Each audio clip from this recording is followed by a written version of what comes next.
Hello, everyone. Matt Bergstrom. I'm with the World Sauna Group, and I'm here today on behalf of Sauna Supply Company out of Cokato, Minnesota.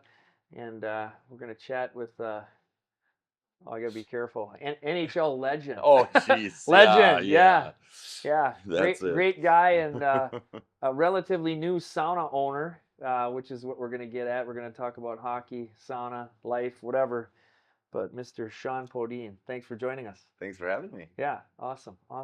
So, as everyone can see, we're sitting here in front of, I say relatively new sauna, because it is for you as Yeah. far as being an owner. Yeah, as an owner, yep, Yeah, very new. yeah. And we're working on, like, basically where you're sitting now is eventually going to be cold, so we can Yeah. do the contrast. Not Yeah. quite there yet, but that's coming. So we're working on that part. But yeah, Sean, I just want to just talk about a little bit about everything, but of course, we really want to talk about hockey.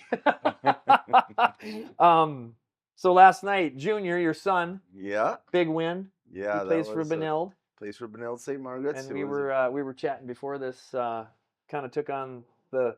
It's not even. It is an in-town it's rival. the It's crosstown rivals. St. Louis Yeah. Park, so First round. pretty cool for him. It was an energetic building. It was a true high school hockey fan. It was packed, and the kids were going crazy. The student Yeah. sections were loud, and it was a really, really good game, and it was just a lot of fun all around. Yeah, typical Minnesota high school. Like you got to get there early, so It you was make one sure of you those. get in the door.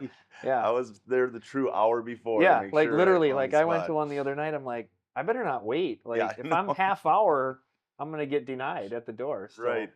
awesome to hear that. And you were just sharing Junior. He's had a good little run here. He's doing well. He's gonna go either to the NHL or USHL, and then on to hopefully some D1 hockey for him. So Yeah. that's got to be exciting for you. It's fun to watch. What I love is that he just loves the game. Yeah. He's a rink rat. He loves everything about it, and Right. he's really enjoyed. He's loved being at Benilde. The coaching staff, and as much school as he can handle. He unfortunately might have a little of dad's school genes in him. Are you saying like it's a little bit of a struggle? Well, you do what you have to do to get by, right? Yes, to get by. Good. But it's just been an A+ experience, and he's some of the friends he's met are going to be his friends for life. We talk about this a lot in high school hockey, and when I was laughing last night, two of my friends from my high school, my two best men in my wedding, were at the game, came up to watch him play. No kidding. And we're still in touch. We send each other a text every month, 2 months. That's really not funny to anyone else except a joke that we thought was funny in 1984. Right. But awesome. No, so it's just been my daughter went there before, and we were blessed to have her there. She had a great experience, and he's having the same type of experience. Awesome. That's a perfect segue. When you talked about your buddies coming to the game and give us a little of your history. I mean, people know who you are. You got a name. You got your name on the Stanley Cup, but like a lot of people maybe don't know exactly where you grew up, where you played. Just quick, it's just interesting for me and Darby behind the camera and myself. When you say rink rat, we skated at my place last night. We're like old guys, and we're still rink rats. So you don't grow out of that, right? Never do. You have that beautiful setup too. I gotta be honest. Yeah, it's fun, but it's not fun when you're by yourself. You got to have people over and skate with you. You got to get a little pond hockey going. So talk about that growing up, and and then maybe even touch on. Did you have a sauna growing up? Any was this even on your radar as a kid or family or anything like that? Well, you could say we weren't the most affluent family in Rochester, Minnesota. So I grew up in Rochester, went to John Marshall High School, and my dream was to play for the John Marshall Rockets varsity hockey team. There you go. Growing up, and that was my whole goal. Right. And I got to do that. Had a blast. Loved it. Loved growing up in Rochester. And then after high school, it was different back then. Junior hockey wasn't at the level it is today, and usually people would go play junior hockey looking to get a partial scholarship or something to a D1 school, and I had two offers, one in Alaska Fairbanks, partial scholarship, and then one in San Diego, a team that no one probably watching will even remember, called United States International University. Really? The Soaring Seagulls. Sweet. That's our name. Sounds like a tough team. Oh, it was interesting. The head coach was Brad Buteau. Brad coached Minnesota for quite a while. Absolutely. Great guy. Yeah. Again, lucky and blessed to have him the time I was out there. And I never really wanted to go out that far. My whole dream, if I ever could play college, was to play at Minnesota Duluth. That was my whole Sure. dream. And Yeah. but when you get offered a full scholarship from the family that didn't have a ton of money, it Yeah. was something you took. And I went out there, and I was out there for about the first quarter, so 2-3 months. And I realized that I was starting to enjoy the lifestyle of Southern California a little too much. Okay. Yeah. And my dream was to play hockey at my highest level. That Yeah. I thought were my dream one. I should take that back. My dream was to play at Minnesota Duluth after I Yeah. reached my first one of playing varsity high school. Right. And so I transferred back, and at that time I had to sit out a year. Yeah. So while I sat out, I played junior A hockey for the Rochester Mustangs. They had a team in my hometown. Sure. Yeah. And so I would, well, first of all, they called up there the coach for the Mustangs, Frank Serratori, coaches at Air Force now. Right. Yeah. And they allowed me to come up and skate as a 6th-line winger during the school year when I was sitting out, because I would take classes and then I would drive home and go on the bus for the weekends to play hockey with the Mustangs. Wow. And so I'd go back and forth every weekend. Yeah. And I was young, I Yeah. loved it, loved every bit of it. And Right. so I finished that freshman year of college out playing junior hockey. I had to sit out all the way till Thanksgiving my sophomore year. Then I started playing up at UMD on the 4th line, back when 4th lines were 4th lines, and you played your 2 minutes a night if you were lucky. Right. Right. Unless you were getting blown out or you were blowing someone out. Right. And did that my sophomore year, my junior year, and then my senior year. Our team wasn't that strong at UMD at the time, which thank goodness, because I got a chance to play. Right. And had a pretty good year my senior year. And to take it back, after my sophomore year, I got drafted by Edmonton. Oh. And it was funny because the scout that came to the game, he was coming to watch someone else. And he had Typical. typical, and he got to the game late, and we weren't playing. We were playing Denver, and we were getting blown out. So the second period, he allowed us to play, and I scored a really good goal where I came around the D, falling down as usual, put a top shelf, and then we got back in the game. But then he left after the second period because a snowstorm was coming into Duluth. Yeah. Third period, benched the whole third period again. Yeah. And so it was like that little window. That was that little window. And he told me about it when I got to camp my first year. And then after Duluth, again, I thought, my playing days were done. And I had an agent call me, and he was representing a friend of mine, Sandy Smith, and he asked if he could represent me. And I literally asked him for what? Yeah. He said, well, he thinks he can play pro hockey. I was like, sounds great. Why not? I mean, it wasn't like now you watch the draft and you're at the Sphere and it's on TV. It's like a huge deal. I got a form letter 6 weeks later after the draft asking me, my name, where I played. Who are you? Yeah, literally, who are you? And so I ended up signing with Edmonton, played the minors for 2.5 years. Yeah. And then played with the Oilers for 1.5 years. And then I became a free agent. And I ended up going to Philadelphia for 5 years. And then out to Colorado for 5 years. And then finished off in St. Louis for 1.5 years. Wow. And then I was going to hang him up again and ended up going to play over in Sweden for 2 years.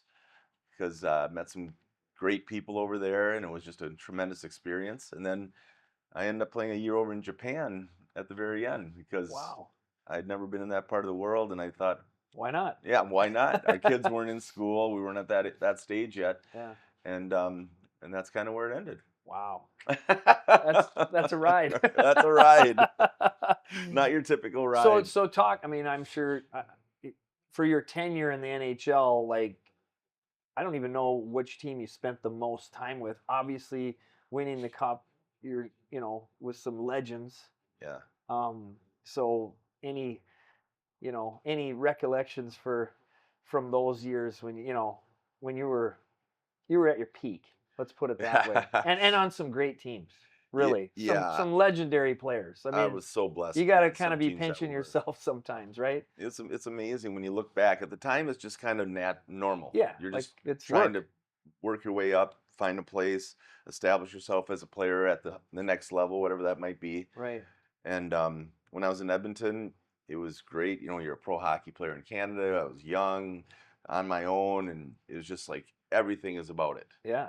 And then I ended up going to Philly. It was kind of a few years after they got Eric Lindros, and they got Johnny LeClaire and Eric Wow. Desjardins, all these players. And all of a sudden, The our team Legion was of Doom, the right? Legion of Doom. You were on the Legion of yeah, Doom. yeah. I was a support member. I had the best seat in the house to watch Right. them play. I'll tell you that. Absolutely. And then, we just had a really strong team out east, and then I ended up going to Colorado, and we had a really strong team in Colorado. Yeah. Incredible. And like you said, just the players on those teams, I mean, a handful of Hall of Famers on each one. Yeah. And it was just amazing seeing those guys play every night, being around them, learning from them. And then got to go to St. Louis, which was just another great experience. We had a very strong team, but we weren't kind of an over-the-top team like a Colorado or Philly was at the time. Right. Right. And just really enjoyed every stop we had. It was just, when you look back, I'm kind of like, wow, that really did happen. Yeah. But at the time, it's just kind of what you do. Awesome. Awesome. Well, thanks for sharing. We got to talk about saunas. Saunas. Any like playing days, like you said, you played in Sweden or Europe a little bit, and obviously saunas are very prevalent there. They're everywhere. Sweden, Finland. I don't know exactly where you played, but what was like the first experience with this, or did you guys use it for rehab, or talk about that a little bit? Well, back in the '90s, we didn't have like I do a lot of longevity stuff now because I'd like to live a little longer than 57. Sure.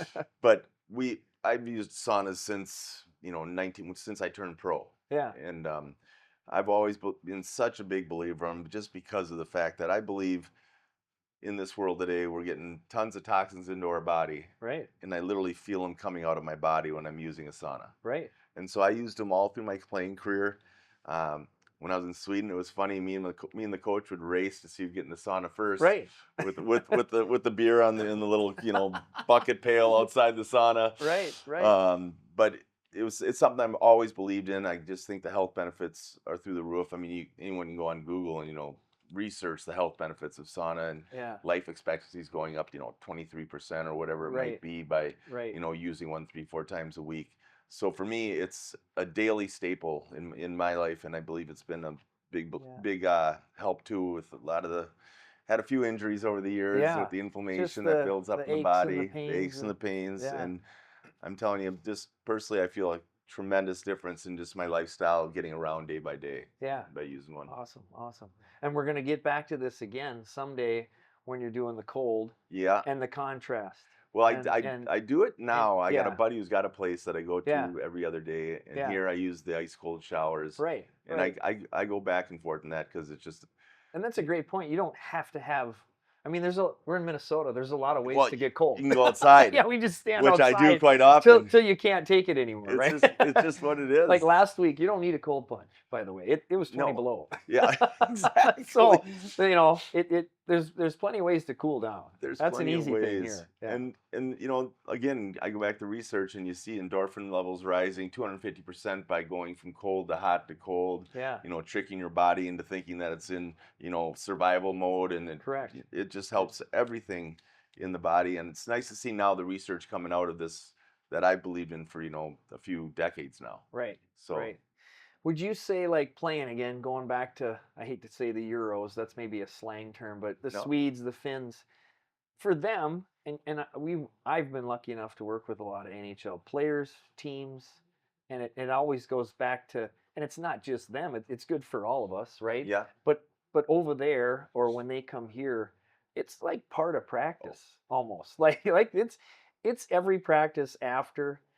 Even Kyle Oposo was talking about he would jump in the cold just real quick pregame sometimes. Yeah. Just to kind of wake up. Instead of coffee, or in addition to coffee, or whatever. You know what I mean? In addition to something. And he's like, no, a lot of guys did that, and it's just kind of a quick wake me up. But then after practices and stuff, especially the Swedes, the Finns, well, the Finns especially, it's part of the routine, isn't it?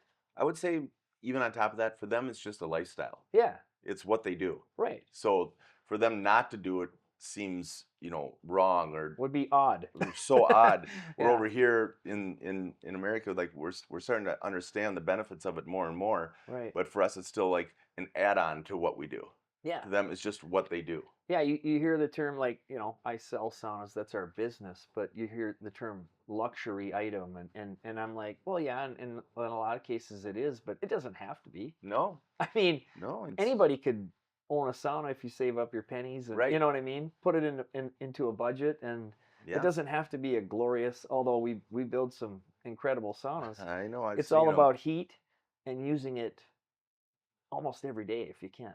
That's really the bottom line. Like nothing I enjoy more than coming down and just having my small little sauna for myself, Right. putting my little, iPhone right here, watch the whatever Netflix show I'm watching right Right. now, Right. and just knowing that I'm feeling so much better when I come out. It's almost like deflating, getting the toxins and Yeah. crud out of my body, Right. and just Right. feel better everywhere, especially the joints after all the years. Yeah. Yeah. Awesome. We got to go back to hockey.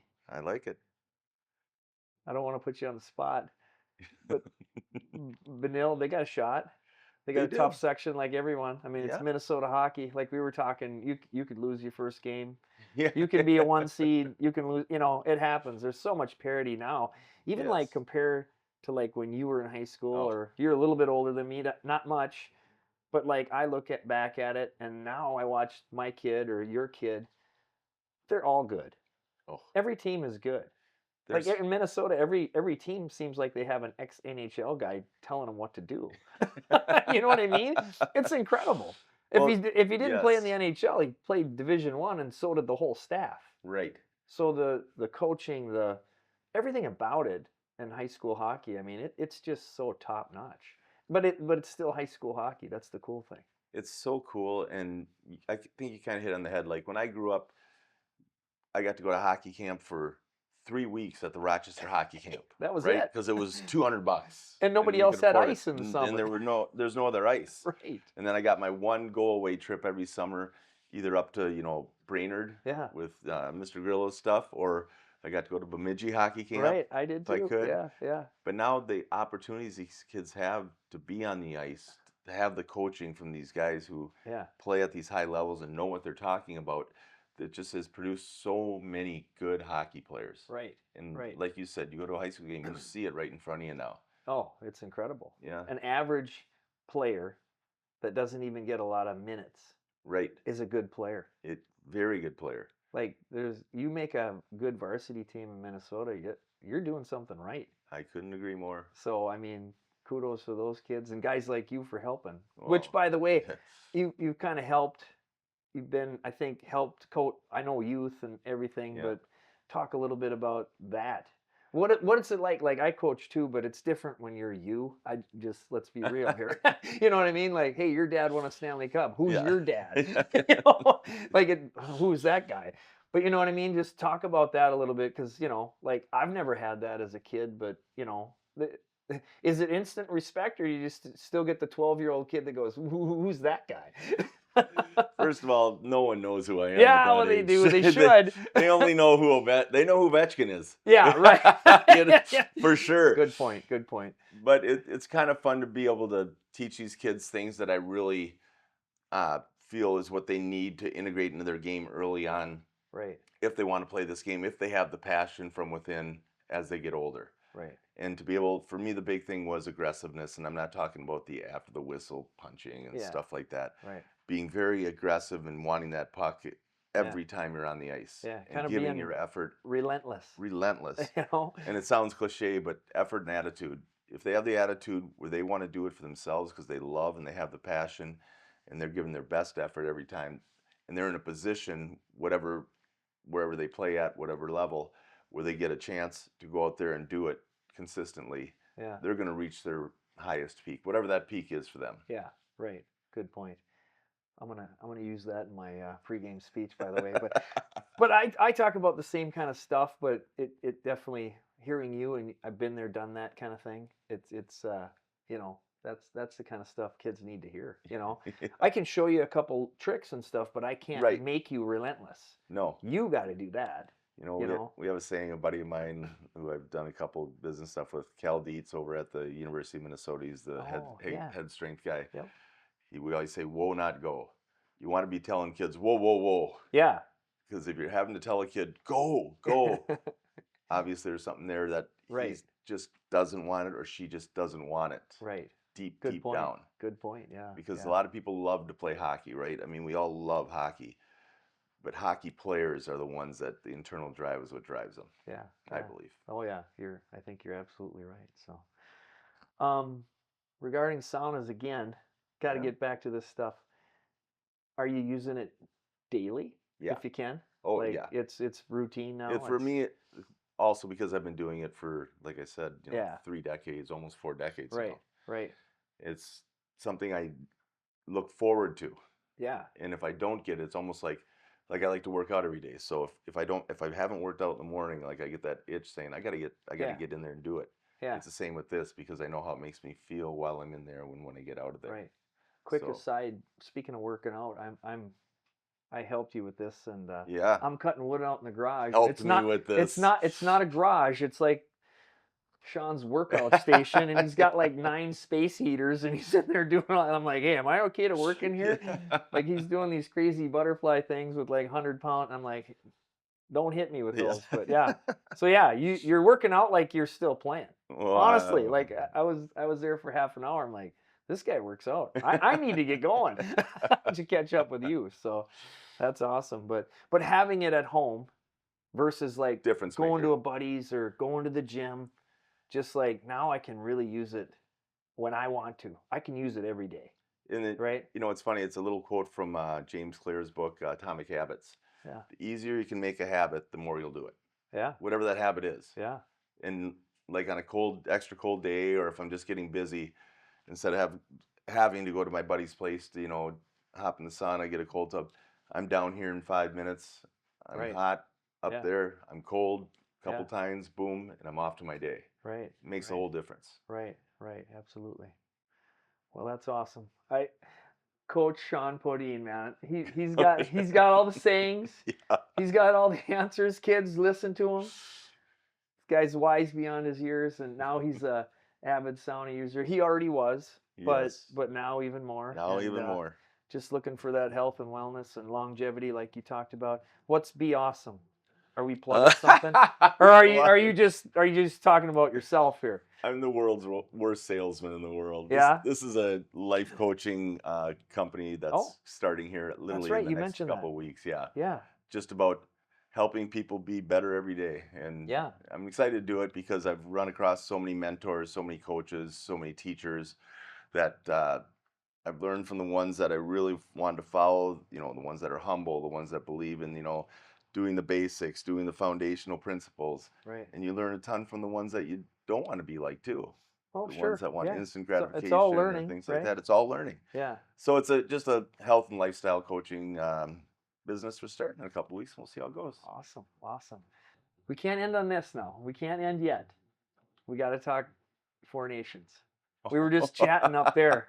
I know you watching it. Yes. I forget. I can't remember if Kyle, we talked to him. He just played last year, won Yeah. the cup. And I think I mentioned, and I think anyone that plays hockey, you're kind of like, man, be fun to be out there. Did you do any international stuff? Ever get a chance to do? I mean, I know you played in Europe and stuff, but to that level, or I'm sure you played with guys that were on those teams, or just what it would be like to have been out there for something like that. Okay, so again, it was much different in the 90s. Yeah. So I played on 3 world championship teams, Oh, but wow. that was back when, so the team got put together by guys who didn't make the playoffs or they Right. would get beat out and go over. Yeah. And the elite players, back then it was like, no, I'm not going to do that. My They- season's done Yeah. here. I need to rest or whatever. Which was great for me you got to because play. I got to be the last forward taken Right. and go over and do, and see places like Switzerland and Yeah. Italy, France, I can't remember. Yeah. And it was just, anytime you get a chance to put the red, white, and blue on you and get to play for your Yeah. country, it's special. Yeah. And it's funny you talk about Kyle. I still remember sitting at a camp from the agency I worked for and seeing Kyle when he was really young. And I remember looking at him and saying, you remind me of a young Mark Messier. Wow. Yeah. He was just so strong, mature physically, He's a bull. strong mentally. Yeah. And I was always so impressed with that young man. And Yeah, he, yeah. he had a heck of a career. I mean, Yeah. Real humble guy too. very humble guy. And as we found out in like an hour, or was it half an hour, he knows his stuff too. Yes. We were talking saunas, and he's talking about stuff, and I'm like, Yeah. you know more than I do about this stuff. So that was kind of cool. But well, that's interesting. You got a connection with him, and yeah, the whole Four Nations thing. He was pumped, and Yeah. I was as a fan, and I know a couple guys that were in the NHL or whatever are still connected, and I'm like, is this gonna be like an all-star game? Or what's this really going to be like? And I think we quickly found out this was no No. all-star game.